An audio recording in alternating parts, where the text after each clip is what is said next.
Hello and welcome to our Frog Deep Dive panel, Gaming and Youth Work for a Better Future, Perspectives on Engagement, Identity and Social Impact.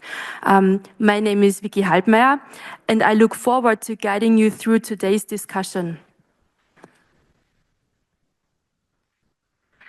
Gaming is a rapidly evolving into a significant cultural and social force.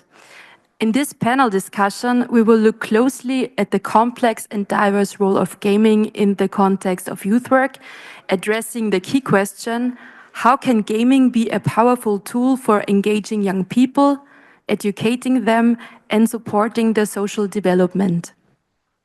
We will explore best practice, as well as the potential risks which are associated with gaming. Our conversation will also focus on the influence of gaming on perceptions of gender and queerness, as well as the intricate relationship between gaming and extremism. Throughout the discussion, we'll highlight the unique perspective of youth work, which blends empathy with a profound understanding of young people's needs and interests. So join us as we aim to redefine the boundaries of youth work through the lens of gaming. And now I'm very happy to welcome and introduce our three experts. Alexander Fontó.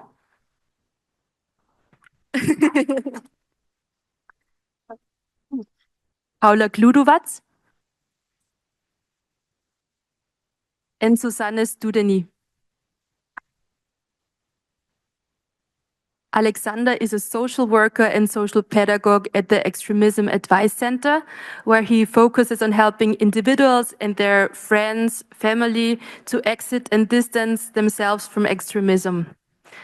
Paula brings 13 years of experience in youth work, specializing in gaming, gender and diversity. And at the moment, she's exploring how games can be a powerful educational tool. And Susanne is a social information scientist and social worker with expertise in the role of digitalization in social work. So it's a very colorful group, and I'm very much looking forward to the discussion. I would like to start with the focus on the topic gaming as a tool for engagement in youth work. In one sentence, how would you describe youth work and how do you think it connects to gaming? Maybe you would like to start? Thank you all. Thank you very much for the invitation. It's quite awkward for me as social worker to sit in such wonderful building. I'm not used to it. What was the question? Youth work, youth work. Okay, and gaming. Okay. In one sentence. Yeah, I think youth work need not only to work about the youth, with the youth. It's important to work together with the youth, and so it could be also a possibility for gaming, using gaming as a tool to work together with youth. We always saying youth work is not only about a pedagogical approach. It's not only about education, but also about empowerment, to empower youth to get their self-confidence in different parts. But I think we will talk today a lot about this topic, and to give them also a possibility to have opportunities and to empower themselves. And so it's important to live together with the youth and also to use their reality of life, their reality where they going around, and gaming is a big part of it now. Yeah. Thank you. We have our own. Okay, so the question was, what is youth work for me, right? To me, youth work means that your job is to support and empower the new generation of human beings that is running around and one day will run the world. And gaming in this place is a form, a tool that should be, could be, and will be used to empower these youths and to try and help them form certain skills on social and educational levels. That was my answer. Yao's work is the guidance and support of young people on the path of personal, social, and professional development by providing them with space and resources to fulfill their potential. And gaming can serve as a bridge to reach the young people, to dive into their world. It's very necessary that we catch up the interests of the young people. So with gaming and playing, we can taking up their interests, creating new learnings, development opportunities, and through playful approaches. So gaming and Yao's work needs to stick together, in my opinion. Thank you very much. Maybe just continuing with Susanne, would you share a project where you used gaming in youth work? Do you have a specific project? Yes.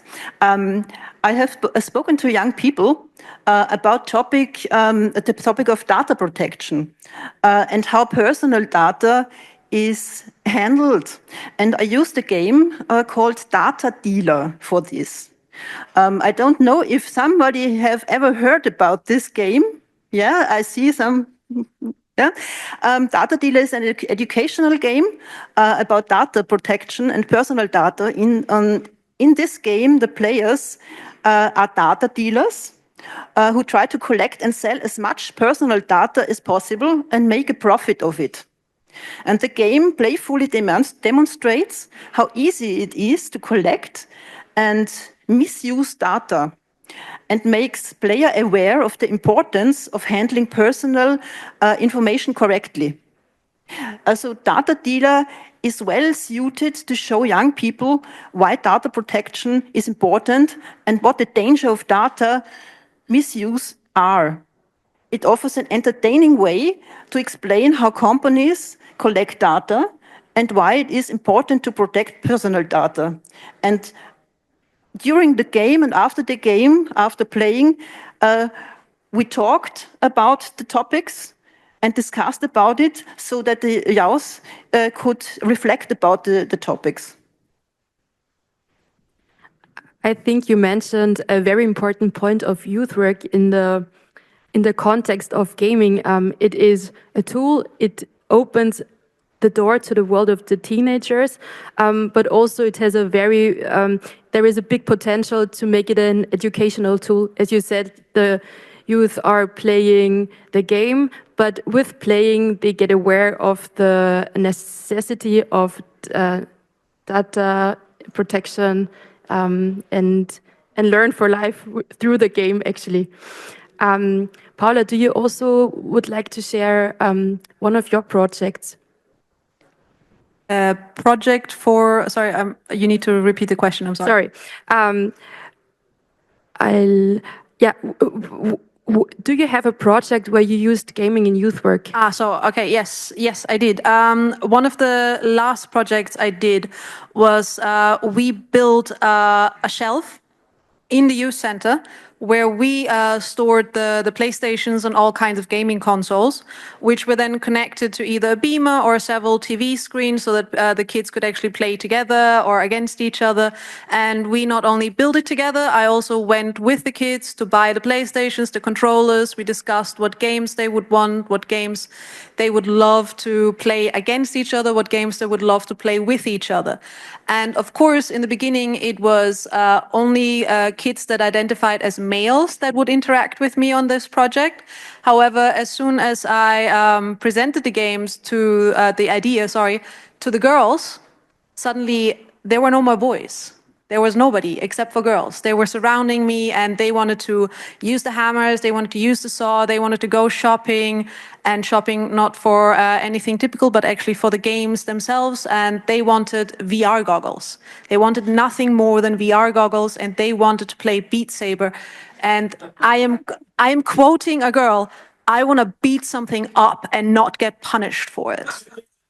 And we did. And we played that, and by making it accessible to them in a safe space where no kids that were identifying as males were actually allowed in, so on the so-called Girls' Day, they were able to express themselves, to become competitive, to really get into the whole level of what do my brothers do? What do my friends do? Why do I never get to play that? And suddenly they were in control because they held the controllers in their hand, and they went absolutely nuts and they loved it. And it was incredible. And the next thing that happened was that the boys obviously got ridiculously jealous because VR goggles are very expensive and are actually kind of sensitive. So it was not possible very easily to set it up in on an evening, very accessible, because there's like 100 kids in my youth center and I cannot control 100 kids. And I cannot set one room free just for the VR goggles with 100 kids in the room. That's impossible. But on a specific day, then suddenly it was possible, and that was only on the girls' day. So the boys then begged the girls, please let us play with you, please, let's have a competition, please. So we did that. And the girls beat them. The girls beat them so hard, and they were absolutely devastated. And it was amazing because suddenly the girls were experts, and the girls taught them how to do it and what to do and how to use it. And that was absolutely astonishing, and it was great, and it really, really did empower them. That was my last project I did before. That's so badass. I love it. They were absolutely badass. And also, sorry, I needed to include that as well. The boys then taught them how to play FIFA. That was Full circle. It really was. It really was. The girls hated it because I understand it, but they sat down and actually taught each other how to play each other's favorite game. So that was awesome. Awesome. Very cool. Alexander, would you like to share another project of yours? Yeah. We were, in the last 2 years was also the last project we were in as Extremism Advice Center together with other partners from Europe. It was an Erasmus Plus project with partners from the science, partners from the youth work and through Europe. And we built, the project was called Gaming for Democracy, gaming in the context of contemporary forms of extremism. And we produced together with youth a game. It's called Hate Hunters. The topic of the game is to erase. It's a dystopical world where hate speech is gonna race on, and people are going infected by hate speech, and you need to solve the world, or a bit also save the world, but to go through with a lot of possibilities to work with hate speech. We used a lot of metaphors in the game, and it's now used as a pedagogical tool work for schools. We go into schools, work with youth, to make the topic, which is quite often a very deep topic, a very hard topic with youth to talk about it. And a lot of youth we're facing sometimes the problems. Yeah, we go into schools and saying, yeah, let's talk about discrimination. And they're saying, bah, fuck, boring. We don't want to talk about it.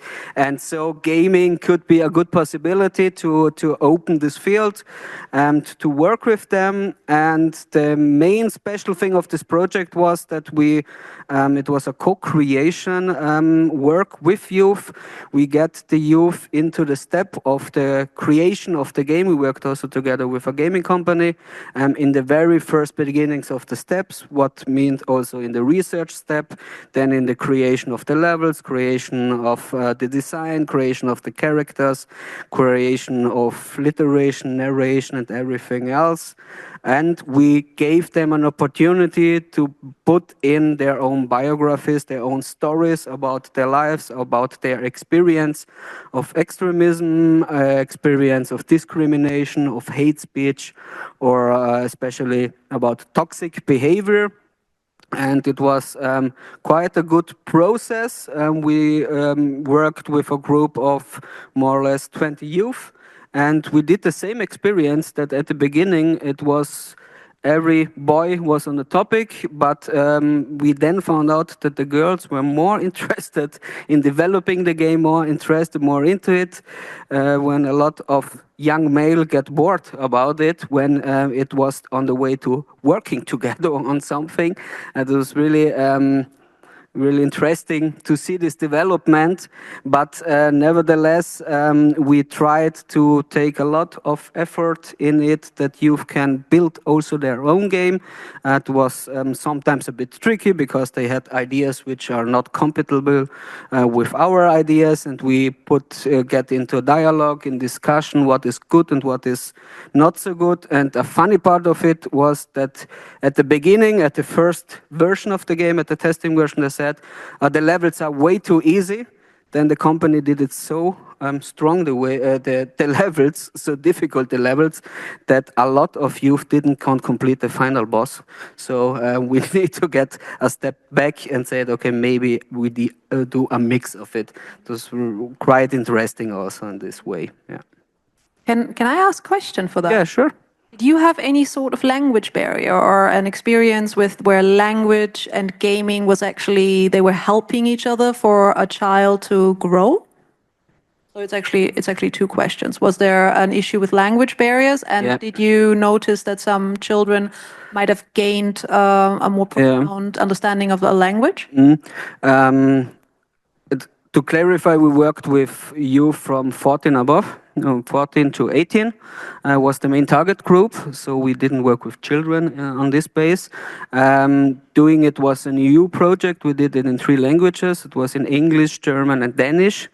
And the working language was English. And when we did the co-working workshops in Denmark, we issued that someone are not so good into speaking English, and they helped each other. This was very interesting to see that some youth who are better in English get together and said, no, it's no problem, I translate for you and I going with you through this. What a really nice process to see this development. And we provided information, we provided help, but they did it by themselves. That's amazing. Yeah. That's awesome. Thank you. And the game is also in 3 languages, also then topics and narratives and everything. Yeah, can play it in 3 languages.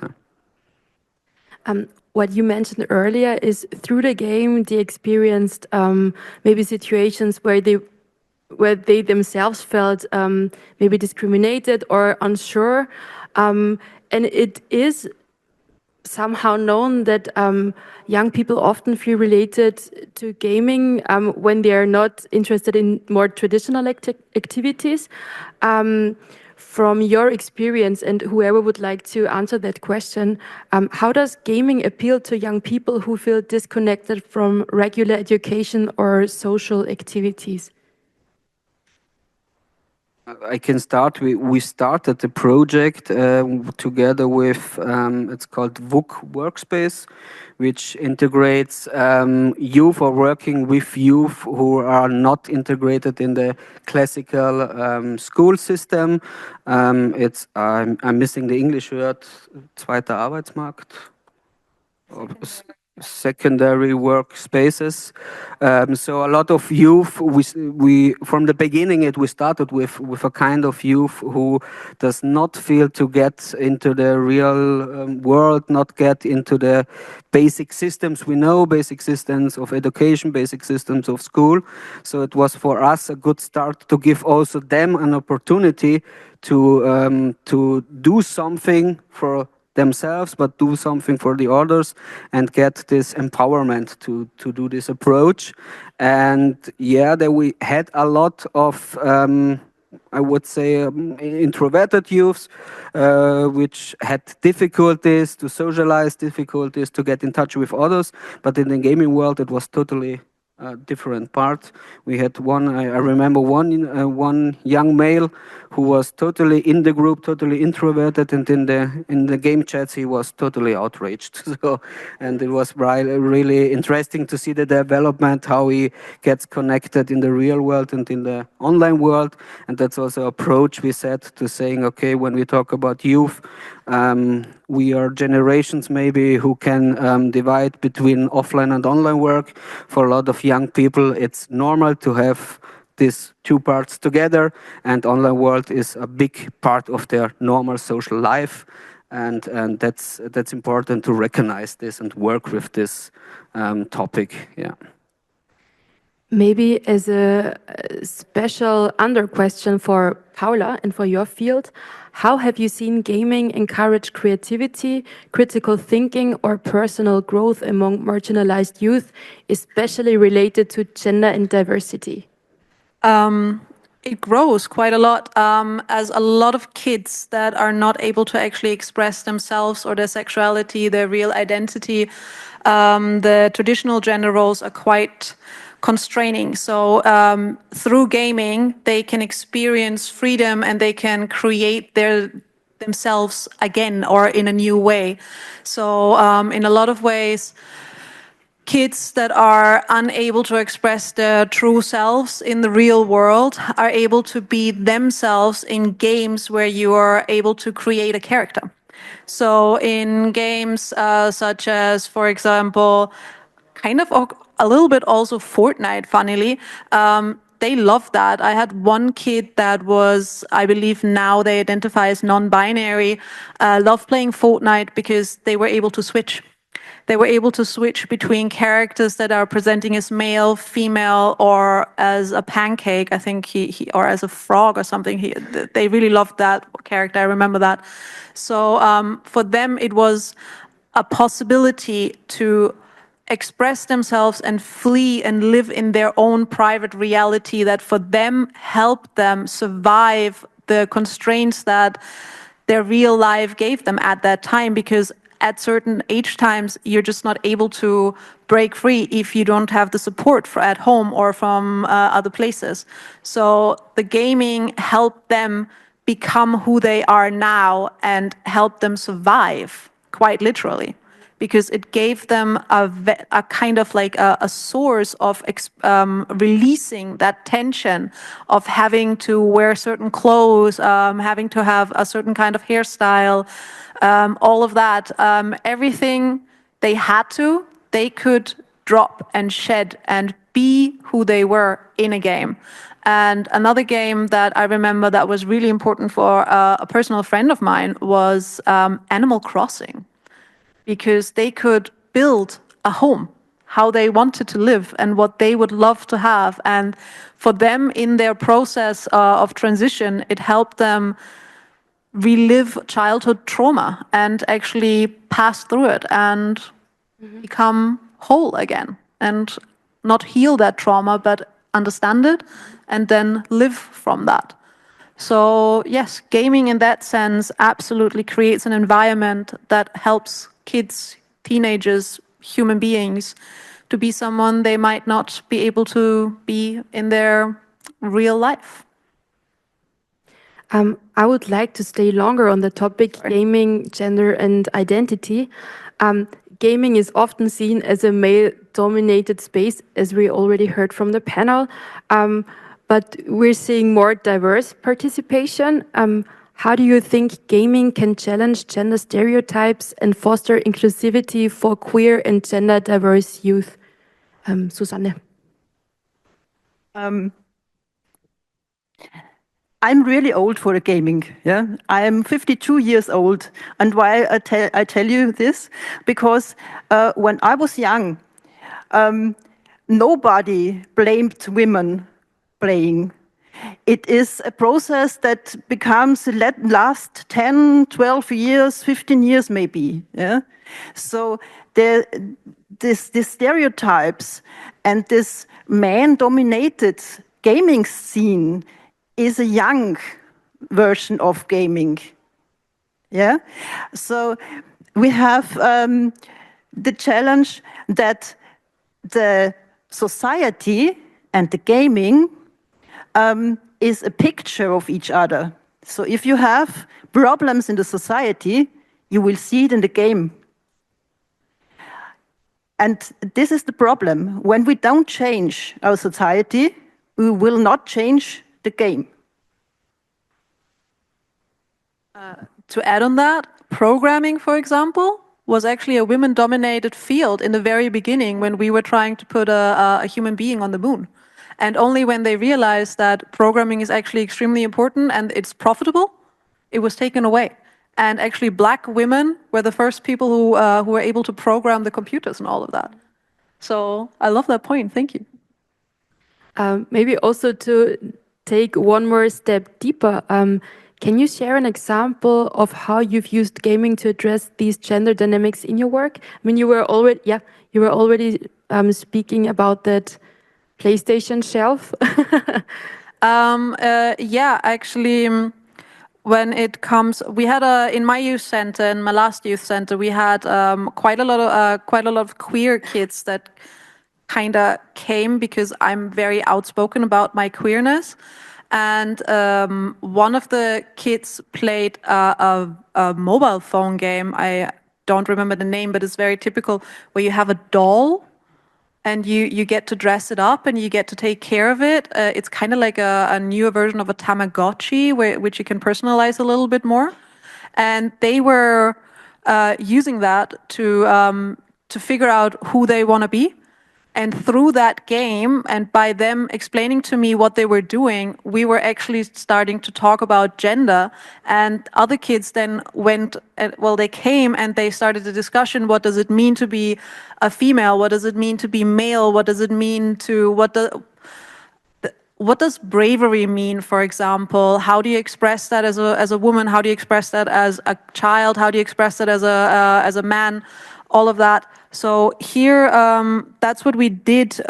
We went into a lot of conversation about this topic through gaming, so it was non-threatening. And because I'm very good at directing a conversation, and that is also a skill that you have to have if you want to work with teenagers. In my eyes, when it comes to gaming, you need to be able to moderate a conversation. So this way, we also talked about how do we talk about these topics, because for some people, this is very easy and it's not a very important topic, but for some people, it's extremely personal. So how do we manage to have conversations about identity with games on a respectful level was one of the projects we did, where we used the mobile phone games, because teenagers these days, or at least not all of them, have access to a computer or a console. And even if they do, a lot of the times only the male people in the family are allowed to use them, because sadly, sometimes cultural standards interfere. Phones, however, they all have. So mobile phone games were a really good tool here to start conversations about identity with these games, where you dress up a doll, personalize a character, or create, what was the other thing? It was create an animal, something like that. It was a dragon, something like that. That was a big thing, but I don't remember the name of that game anymore. I hope I answered the question. Awesome, and that leads perfectly to my next question. How can youth workers create safe and empowering gaming experiences for young people? Although there are the traditional gender role stereotypes, how can we open that conversation? Paula already said quite important points. Alexander, would you like to add something? Yeah, I think first of all, it's important to not, and this is what we facing in our daily work, that a lot of also youth workers in schools, teachers, and so have the fear to use it, have the fear to talk about gaming, because they're saying, okay, I'm not into gaming, gaming is not my world, gaming is not something I can relate to it, but it can be learned. That simply is it. It can be learned and can be learned by everyone. And so I think it's really important to also get abroad this step and saying, okay, gaming is getting more important, it's getting bigger. Gaming is not anymore a fringe phenomenon in our society, which we said in the last 40 years. Yeah, that's gaming, and they're all weird guys and all weird people, and a lot of terrorist attacks are growing out of gaming environments by shooting games, and there we are above this discussions. Gaming is in the middle of our society, so also and thank you for the call in approach. So also toxic behavior is in the middle of our society, discrimination is in the middle of our society, and let's talk it about like it is. And gaming is also a part of our life, and so I think it should be very important for youth workers also to get in touch with this for them new phenomenons. It's quite easy for me to talking about. I'm also a gamer since I'm a little child, but a lot of people have the fear to interact. They have the fear to get beaten by the youth. They have the fear to get not having the knowledge about it. But we have a lot of possibilities in the gaming work, and you don't need to be a gamer to use this in your pedagogical work. And that's what's also one important step for us to creating this game. It was not our approach to creating a game where we put out in the world and they should play it like other blockbuster games. So it will never be, was never our approach, but to put more for youth workers, for teachers, for pedagogues, to a tool to use it in the classrooms to talk about a very important topic and to level these boundaries of this. And this was really helpful for them. And now we are working in schools in the extremism prevention to use this tool also to talk about this. Also, it's important to understand that if you play solitaire on a computer, you're a gamer. There's different levels of gamers. Yes, for some people, this is not a game, I know, but you need to start small. If you play Candy Crush, you're a beginner. That's okay. And you can talk about that, and you can talk about why you like that game, and you can use this game to start a conversation with a teenager, with anybody. So you use a game to start something. Mm-hmm. That is also very important to me personally, to make people understand gaming. Yes, you can it's not sitting in a dark room in the basement anymore, and I don't know. It's actually sitting in the U-Bahn. Yes, in daylight, going to work. Yes, it is when you're bored. You play it when you're watching your TV show that you've watched for the 10th time, but it is more practical and it's way more approachable. And as Alexander said, we're absolutely above the discussion, does gaming cause violence? I was part of a project, and we asked people on the street, "Are you a gamer? Do you play online games or something like this?"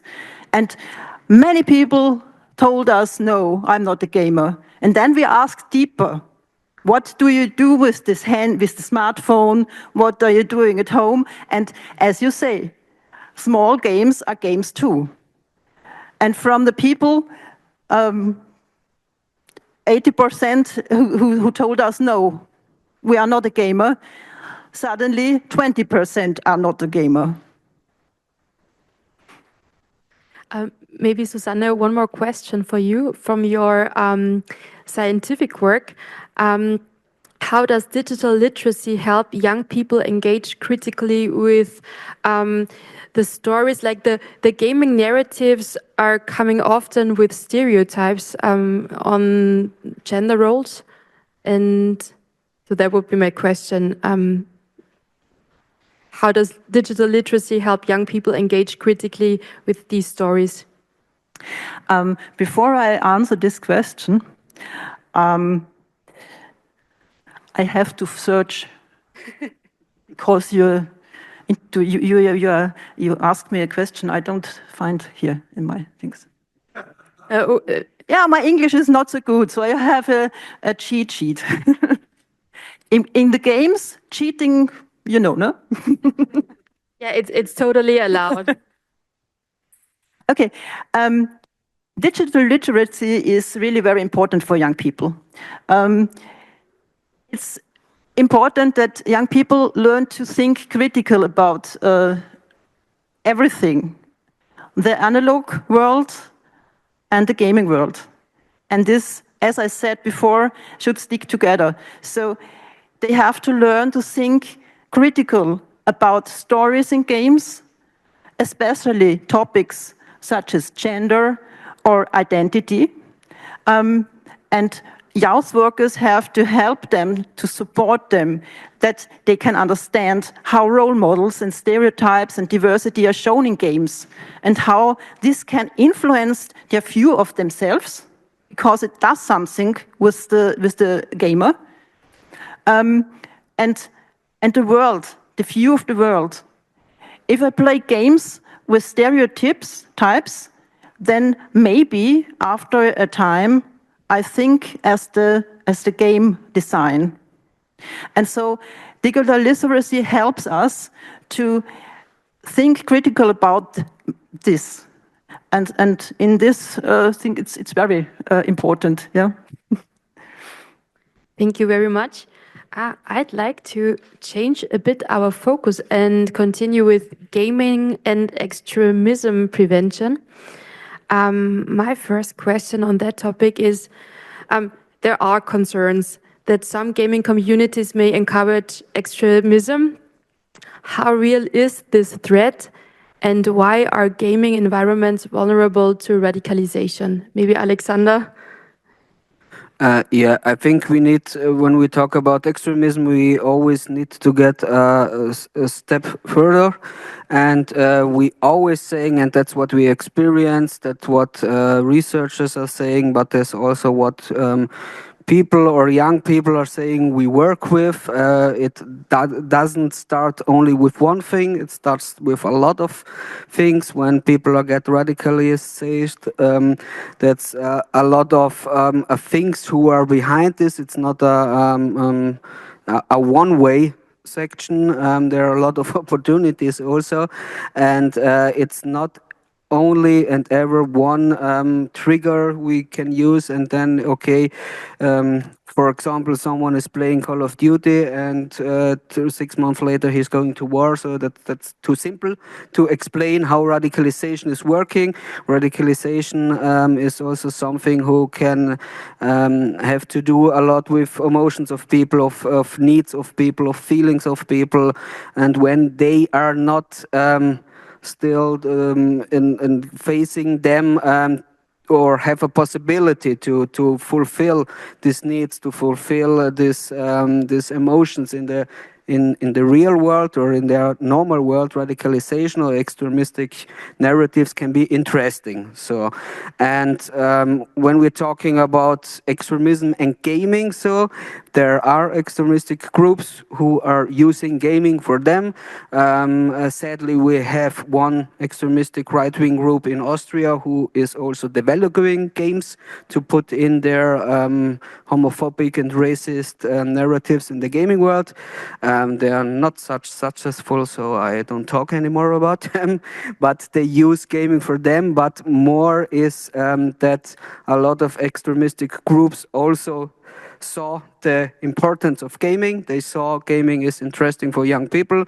Gaming is interesting for, it's a pop culture element also. And so they're using these elements also to promote their ideas, to promote their ideologies, to promote their politics. So gaming can be a part of it, but yeah.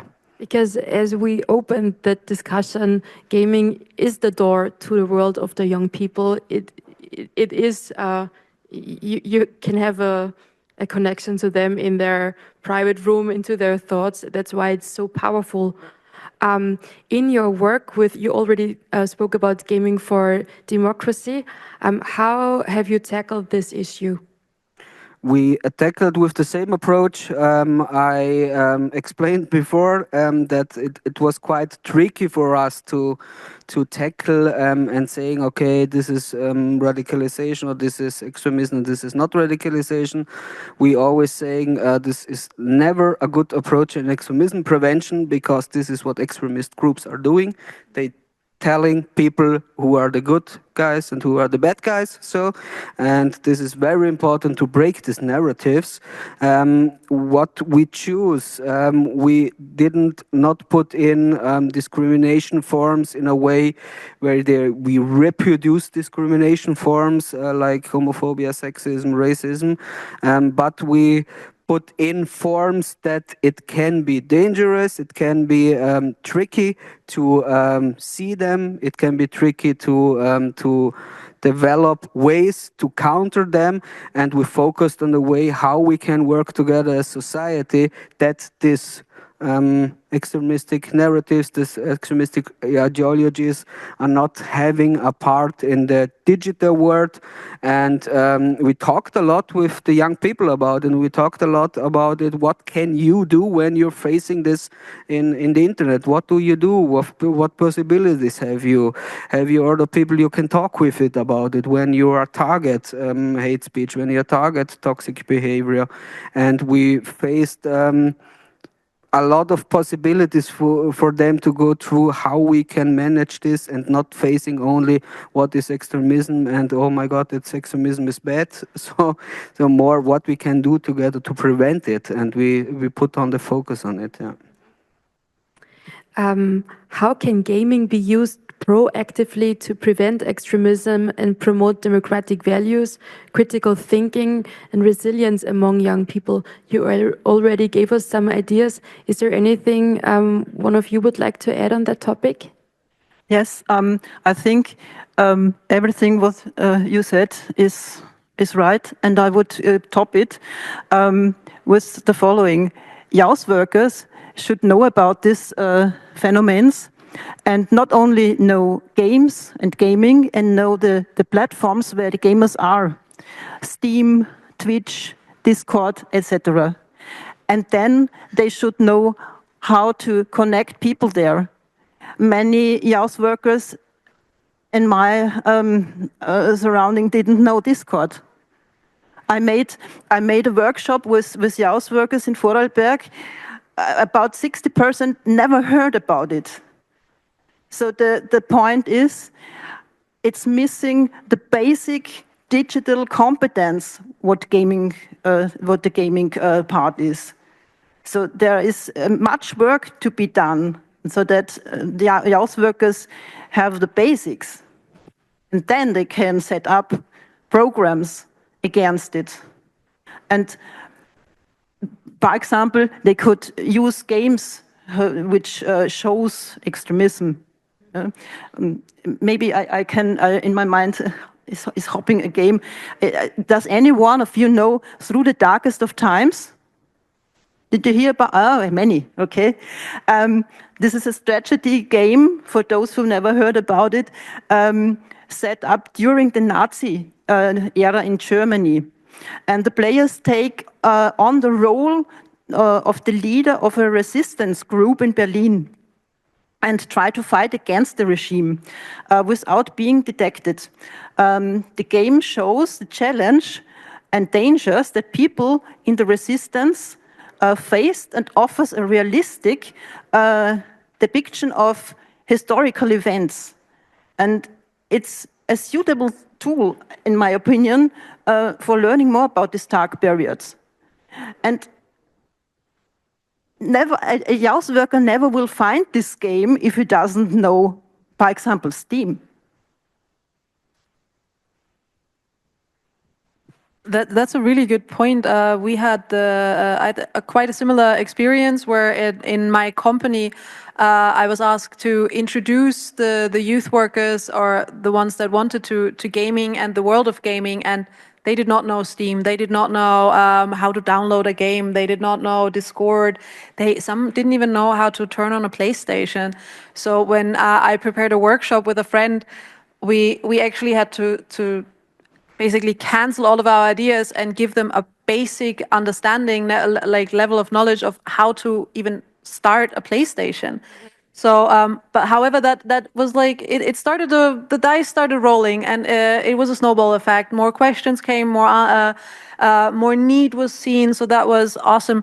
And to the point of extremism, it is definitely a place for dialogue.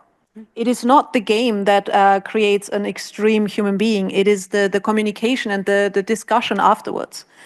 The game is just a tool for people to trying to brainwash another person, and that is extremely important distinguishment here. And I mentioned it before. If you have a game, in the youth work, you need to moderate it. You need to actually sit down with the kids and play with them. You need to be interested in what they're doing. And if they know it better than you, then let them be the experts. Let them teach you. And if neither of you knows, then learn together. Sit down, watch YouTube videos, ask around, just try it. That's what we did.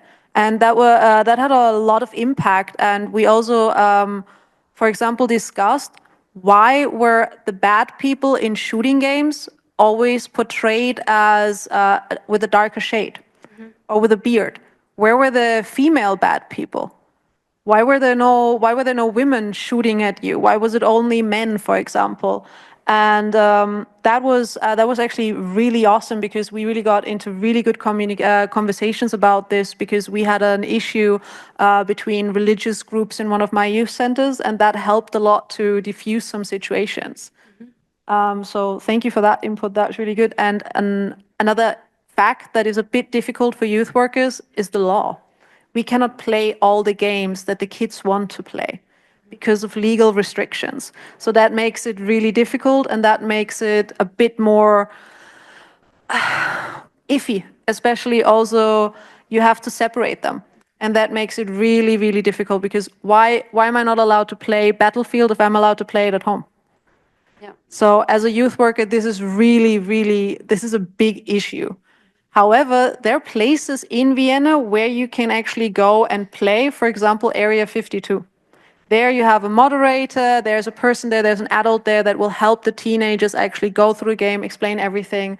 So that's also a good way of starting a dialogue and talking about extremism and fighting against it. Can I add some little thing? Please go away from the idea that people get brainwashed. In video games. Not only in video games, but also, and when we talk about extremism, that's what I talked before. Why can it be interesting for people? That's not only because people are stupid and people don't know it better and get brainwashed from someone who is coming. It's the same with TikTok. It's not always. It can be an impulse. It can be an input. So for it, but especially young people are taking a lot of inputs from a lot of social portals, a lot of in the online world. They get a lot of input, and so also we should get the approach to not saying, okay, it's not one button we push and someone is getting radicalized. So to work with them, to empower them that extremist narratives are not the only thing they can use to going through their life or to manage their problems or manage their issues. So it's quite important to say in this, and I can always talking about the German streaming and Twitch community. They are quite aware when you're watching a lot of streams, a lot of that are quite an aware and a politically correct community, and they are also talking with other people about this, and that's what you're saying. Going there and talking with them, let you teach something from them and teach you something from them. So that's important. It should never be top-down narratives, never be, because when we're doing this, we're doing the same as extremistic groups are doing, and that's we need to avoid this top-down discussions. Yeah. It's such an important topic. Also, I forgot to mention that at the start, if anybody of you has questions, we will have some time later on to dive deeper in, if there is the need to, on all the topics that we're discussing.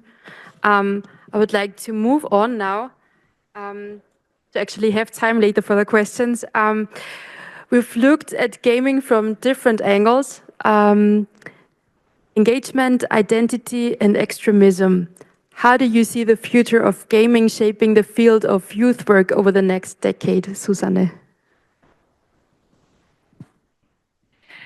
I think that gaming can create new ways of reach for the youth work, support and educate young people. And for me and for many others, gaming is an important part of youth culture. And youth work will have to adapt to use this area to reach young people. And games can be used to interactive learning platforms to foster important skills such as teamwork, problem solving, and so on. And in the future, we will have new technologies using virtual reality, augmented reality. This will create new possibilities for youth workers. We have a project in Vorarlberg again. They are very gaming interested. They have a virtual reality project, and the young people love it. They can try out many things in this virtual reality with the virtual headset, and it's very cool for the young people. So this is the direction we have in the youth work. And a successful youth work will be a mix of the classic methods. We don't put the classic methods away, but the new digital approaches need to be integrated more and more than now, I think. Yes, I absolutely 100% agree. Youth work and gaming will be, as much as they might not work together right now, they will have to work together. Gaming will become way more relevant because of the rise of immersive and interactive platforms, the rise of AI, VR. It's going to be more present for the next generations even more. And here, youth work must adapt and use these new technologies as a tool to engage and interact with the teenagers, with the kids, with the young adults, to form new connections, new platforms for communications, collaboration, and work together, because it is we cannot avoid it. It will happen. So we also need to work on the laws and adapt them a little bit to make that more possible, to create a new set of laws so that youth workers are more able to use gaming even more.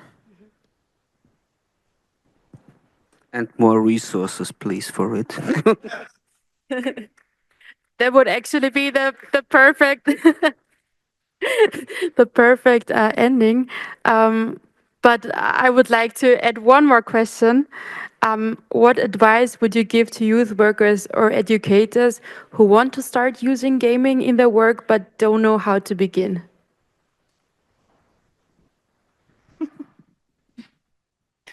I think the first thing youth workers should do is to understand the interests of the youth. They should talk to them in an open conversation about their needs, which games they want to play, what they want, what they need. And then they can really do exciting things for the youth. And if a youth worker, I think you said it, isn't sure about the competences he has or she has, then they should ask youth or colleagues, friends who are gamers, and not say, "Oh, I'm not a gamer. I don't know about this." So, I don't know how to say it in English. Put your head in the sand. Yeah. And another tip is organize some small workshops together with youth and other people, so you can try out games in a safe space and learn new games. Don't give up before you even started. Exactly. There's many platforms where you can learn how to game. One of the easiest, I would say, is YouTube. I'm going to say a lot of people know how to use YouTube, and this is a good way of getting information, getting a start. And if you don't like YouTube, then again, talk to your kids, talk to them, because they will know. And if they don't know, they will know somebody that knows. And there's lots of books. And there's a university that has a program called Game Studies. There you can also totally get into it if you want to study a little bit more. And if you want more information about that, there's also some people here maybe. And otherwise, if you're in Vienna, there's a place called Medienzentrum and Wien Extra. They offer a lot of workshops, a lot of courses when it comes to gaming and starting to learn how to use it, what to do with it, and how to turn on a PlayStation. They will absolutely help you. There are people that want to help you. That's my keyword, just to say wienextra.at, that's us. Check us out. And Alexander, would you like to add something more? Yeah, I can add it. We did a co-workshop for for youth workers in the Medienzentrum from WeWork. So, and where we teach them how to use it, and it was quite difficult at the beginning because a lot of them didn't know how to use a tablet. But other story. But and that's the point. Just try it. It can be. Don't be shy. Don't be shy. Behind every fear, it can be something good. So, and just try it. Just use your connections, and we have the opportunities. Even and I'm talking from the sphere of Austria. Even when Austria is a small country, but we have a lot of people who are knowing how to work with gaming and the youth work, and you use the connections, use the possibilities you have, and learn from it. So it's constant social work, and youth work is a constant learning from a lot of things. So because we are talking every time about youth, you need to learn, but also we need to learn. So it's important, and just try it. It's fun gaming. Exactly. So I will turn around and have a look in the audience.